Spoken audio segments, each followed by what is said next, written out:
Vadakara MDMA ലഹരി ഇടപാട് കേസിലെ മുഖ്യപ്രതിയും മുൻ അധ്യാപികയുമായ കീർത്തനയെ പോലീസ് കസ്റ്റഡിയിൽ വിട്ടു. വടകര NDPS കോടതിയാണ് നാളെ 5 മണിവരെ പ്രതിയെ പോലീസ് കസ്റ്റഡിയിൽ വിട്ടത്. താൻ കുറ്റം ചെയ്തിട്ടില്ലെന്ന് കീർത്തന മാധ്യമങ്ങളോട് പറഞ്ഞു.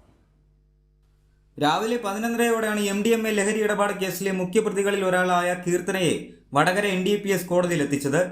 ബാങ്ക് വഴിയുള്ള പണമിടപാടുകൾ കുറ്റകരമല്ലെന്നും 5000 രൂപയുടെ ട്രാൻസാക്ഷൻ മാത്രമാണ് കീർത്തന നടത്തിയതെന്നായിരുന്നു പ്രതിഭാഗം കോടതിയിൽ വാദിച്ചത്.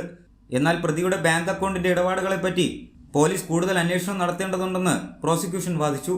ഇത് അംഗീകരിച്ചാണ് നാളെ 5 മണിവരെ കീർത്തനയെ പോലീസ് കസ്റ്റഡിയിൽ വിടാൻ കോടതി ഉത്തരവിട്ടത്. എന്നാൽ ലഹരി ഇടപാടുമായി തനിക്ക് ബന്ധമില്ലെന്ന് കോടതിയിൽ നിന്നും പോലീസ് വാഹനത്തിൽ കയറ്റുന്നതിനിടെ കീർത്തന പ്രതികരിച്ചു. താനൊരു ആൺകുട്ടിയുടെ മാതാവാണെന്നും ആർക്ക് വേണമെങ്കിലും തന്റെ ബാങ്ക് ഇടപാടുകളെപ്പറ്റി പരിശോധിക്കാമെന്നും കീർത്തന മാധ്യമങ്ങളോട് പറഞ്ഞു. പറയാണ്ട് എന്റെ 2 സ്റ്റേറ്റ്മെന്റും കൊയിലാണ്ടിയും ഗ്രാമീണും കറക്റ്റ് ആയിട്ട് നിങ്ങൾ നോക്കുക. സ്റ്റേറ്റ്മെന്റ് മൈനസ് ആണ്. അന്വേഷണ ഉദ്യോഗസ്ഥർ പറയുന്നതെല്ലാം എല്ലാം സത്യം എടുത്തിട്ട് മാധ്യമങ്ങൾ അറിയണം സത്യം. നിങ്ങൾ കറക്റ്റ് ആയിട്ട് സത്യം ഇല്ല പങ്കില്ല. നിങ്ങൾ കറക്റ്റ് ആയിട്ട് നോക്കുക.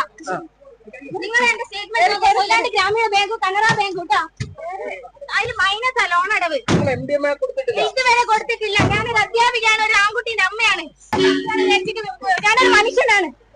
കസ്റ്റഡിയിൽ വാങ്ങിയ കീർത്തനയെ വിശദമായി ചോദ്യം ചെയ്യാനാണ് പോലീസിന്റെ തീരുമാനം.